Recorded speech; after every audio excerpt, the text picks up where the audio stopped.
Assalamualaikum warahmatullahi wabarakatuh. Kali ini kita masuk kembali ke sesi tanya jawabnya Sekar Kenongo ya. Nah, ini ada beberapa pertanyaan yang sekali lagi masuk ke WA saya di DM, kemudian di kolom komentar YouTube maupun via inbox di Facebook. Nah, ini sudah saya rangkum. Untuk pertanyaan kali ini temanya adalah sulit jodoh atau sial dalam hal asmara. Nah, karena banyak sekali ya fenomena-fenomena sekarang yang ketika orang itu sudah usia dewasa namun belum juga menikah, bahkan ketika menjalin hubungan itu sering kandas ya Nyai ya. Nah, bahkan ada beberapa klien dari Nyai Sekar Kenongo yang sudah umur 35 tahun namun belum juga dapat jodoh.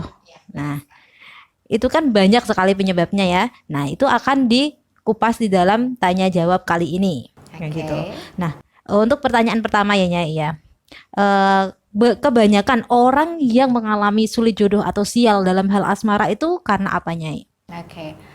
Karena orang mendapatkan sulit jodoh itu memang ada beberapa hal. Mas, secara garis besar itu memang banyak dikarenakan pertama makhluk halus. Bisa juga dikarenakan orang lain. Bisa juga dengan dikarenakan itu dirinya sendiri. Kemudian kalau makhluk halus itu mungkin ya ketika orang makhluk halus tersebut tuh lebih menyukai dia sehingga dia tidak Makhluk halus itu jatuh cinta gitu ya. jatuh cinta tertarik dengan Oke. dia karena secara energinya pun itu memikat. Makanya dia akan menempel dia terus sampai orang lain pun tidak tertarik lah dengan dia. Oke, berarti makhluk halus tersebut tidak rela ya Betul kalau sekali. orang yang disukainya itu Iya. menyukai orang lain. Berarti Manusia seperti pun juga manusia. seperti itu, Iya. betul sekali. Terus kemudian ada orang lain, mungkin orang lain di suatu keadaan ada menolaknya, kemudian dia sakit hati, nah dia mungkin mengirimkan sebuah ya sumpah serapah kepada Anda lah. Cara-cara seperti dikutuk supaya tidak dapat jodoh. Oke. Bisa saja seperti itu. Oh, berarti gantung sial karena jodoh, sial jodoh karena kutukan begitu Betul ya. sekali, orang lain juga bisa. Mungkin iri dengan Anda kan, bisa saja seperti itu. Kemudian ada juga nih sulit jodoh karena pikirannya sendiri. Karena orang tuh aku kok selalu sial ya dalam asmara, maka justru yang terjadi dalam diri Anda seperti itu. Jadi kalau Anda merasa saya tuh sulit dapat jodoh, saya patah hati, sering patah hati, disia-siakan seperti itu, seperti ini, maka ya itu yang terjadi pada diri Anda. Jadi jodoh itu seakan menjauh jadinya ya. Betul, jadi pikiran Anda tuh yang ya mempengaruhi kehidupan Anda sendiri. Oke. Jadi seperti itu. ada beberapa hal itu tadi ya. Tapi memang garis besar seperti itu. Oke. Kemudian ini ada pertanyaannya lagi Nyai. Lalu bagaimana sih ciri-ciri orang yang sulit jodoh itu karena jin misalnya atau mungkin karena disalahi orang lain atau dikutuk tadi ya Nyai ya. Kemudian karena pikiran sendiri itu kira-kira ciri-cirinya seperti apa Nyai? Kalau ciri-cirinya kita lihat dalam kehidupan asmaranya ya. Biasanya memang orang itu sulit dapat jodoh karena mungkin secara energi dia tidak tertarik bagi orang lain. Karena mungkin contoh makhluk halus itu kan menempel. Artinya menempel itu akan memberikan energi negatif. Energi negatif itu membuat aura si orang tersebut akan hilang, bahkan tertutupi. Maka orang tersebut pun tidak terlihat menarik di mata orang lain. Jadi orang lain pun tidak akan tertarik. Mungkin misalkan dalam kisah percintaan juga itu dia kisah cintanya sering kandas, diselingkuhi dan lain sebagainya, atau mungkin ditinggal pergi tiba-tiba saja. Kemudian misalkan dia suka sama orang lain tetapi orang lain itu tidak suka.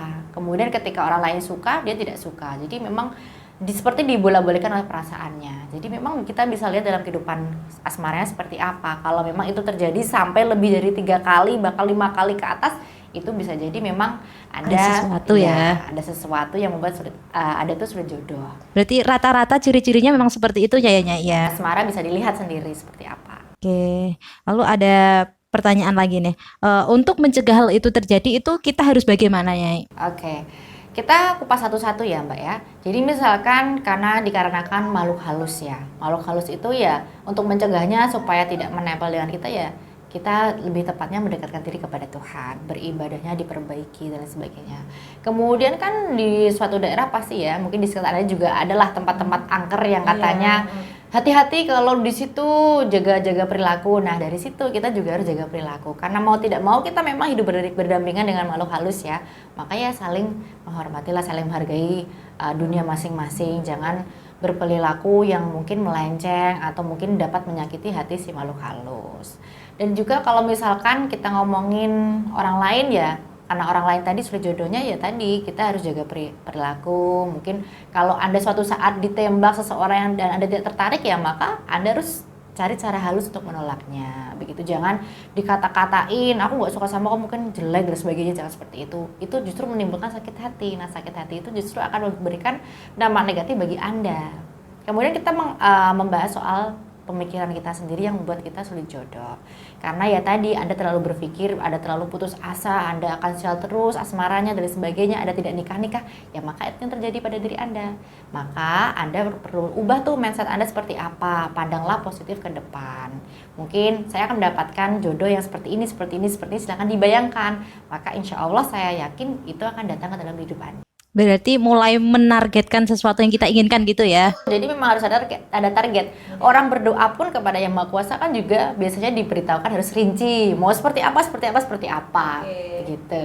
Nah, jadi bagi Anda nih yang belum dapatkan jodoh, mulai sekarang cobalah untuk menargetkan seperti apa sih jodoh Anda kelak, atau berikan gambaran yang sejelas mungkin ya Nyai ya. Betul sekali. Oke. Nah, ini pertanyaan lagi Nyai. Bagaimana sih Nyai cara mengobatinya kalau ada orang yang sudah terlanjur seperti itu? Kalau udah kandung seperti itu, memang saya menganjurkan untuk melakukan ruatan. Nah, ruatan itu bisa dilakukan pada saat weton. Tetapi ketika memang di suatu kondisi si orang tersebut memang telah dipenuhi oleh energi negatif, maka memang harus perlu dilakukan ruatan secepat mungkin.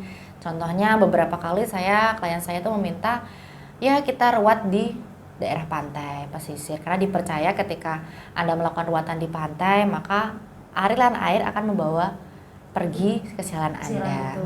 Jadi memang saya sarankan lebih diruat saja sih, lebih cepat lebih baik. Berarti itu cukup untuk diruat saja ya? Sebenarnya tergantung kondisi masing-masing. Kalau memang dirasa cukup diruat saja, maka diruat saja. Tapi jika memang di suatu kondisi dia sudah mencapai mungkin sulit untuk disembuhkan atau diobati, ya Anda bisa setelah diruat, mungkin Anda menggunakan sebuah sarana spiritual untuk pemikat dan juga pengasihan, itu juga bisa. Jadi supaya untuk mengembalikan energi Anda lagi begitu loh, dan juga meningkatkannya serta melindungi Anda lagi mungkin dari makhluk halus atau mungkin pelet-pelet orang lain seperti itu. Misalnya nih Nyai, orang yang terkena katakanlah ditempeli jin tadi ya, ditempeli jin, atau orang yang disalahi atau mungkin gantung jodoh ya biasanya ya terkenal itu. Nah, itu kalau tidak diobati segera mungkin itu kira-kira akibatnya apa Nyai? Akibatnya tentu buruk bagi si target ya. Mungkin ya sampai kapanpun dia tidak akan mendapatkan jodoh. Kemudian juga dari dirinya sendiri itu dia akan kehilangan kesadaran lama-lama. Mungkin bisa dia menjadi tidak waras atau gila tuh. Depresi juga bisa ya Nyai ya. Apalagi pengaruh makhluk halus kan itu kuat. Maka dari itu bisa sampai seperti itu. Jadi hilang akalnya seperti itu. Jadi dia ya dulunya bisa jadi orang yang ceria atau mempesona bagi orang-orang, tapi tiba-tiba dia bisa redup, bisa jatuh seperti itu. Bahkan jadi bisa depresi ya. Jadi makanya jangan disepelekan ketika Anda merasa Anda sulit jodoh mungkin karena makhluk halus atau orang lain yang lebih parah itu ya. Anda harus segera diobati karena takutnya itu dampaknya negatif kalau Anda biarkan, justru Anda sendiri yang rugi, Anda tidak akan mendapatkan kebahagiaan begitu. Oke. Nah, kalau ruatan sendiri itu apakah aman ya dilakukan? Misalkan orang ingin melakukan ruatan ini untuk dirinya sendiri, untuk melebur sengkola itu ya tadi ya, kesialan asmara tadi, itu apakah bisa Nyai? Bisa, jadi bisa Anda lakukan sendiri sih. Mungkin Anda, sepertinya simple, ruatan itu simple sekali. Itu kan memang hampir sama dengan mandi biasa ya. Hanya saja tata caranya itu dibedakan sedikit, kemudian waktunya juga dibedakan. Kalau ruatan kan saya sarankan memang pada saat wetonnya, karena dipercaya itu weton itu seperti apa ya, hari lahirnya Anda gitu. Jadi seperti Anda itu mendapatkan energi baru, jadi bagus seperti itu, dan lebih kuat lagi untuk mengusir atau meleburkan energi negatif. Hampir sama sih dengan tata cara mandi, dan itu aman sekali karena memang tata caranya sangat mudah ya. Karena biasanya digunakan itu pun juga daun-daun yang memang berkhasiat seperti daun kelor yang tidak memberikan efek negatif pada mungkin kulit seseorang, karena kan daun kelor juga dipercaya baik ya bagi kesehatan. Dan itu juga baik bagi dunia spiritual seperti itu. Oke, baik Nyai. Itu adalah pertanyaan-pertanyaan yang sering masuk ke WhatsApp saya dan juga di kolom komentar serta DM dan inbox Facebook ya Nyai. Dan sebenarnya sudah selesai untuk pertanyaan-pertanyaan, dan semoga semua pertanyaan yang telah Anda sampaikan baik di Facebook maupun di YouTube semua sosial medianya Iskar Kenongo. Semoga sudah terjawab semua dan semoga bermanfaat bagi Anda semua. Salam dari kami. Assalamualaikum warahmatullahi wabarakatuh. Waalaikumsalam warahmatullahi wabarakatuh.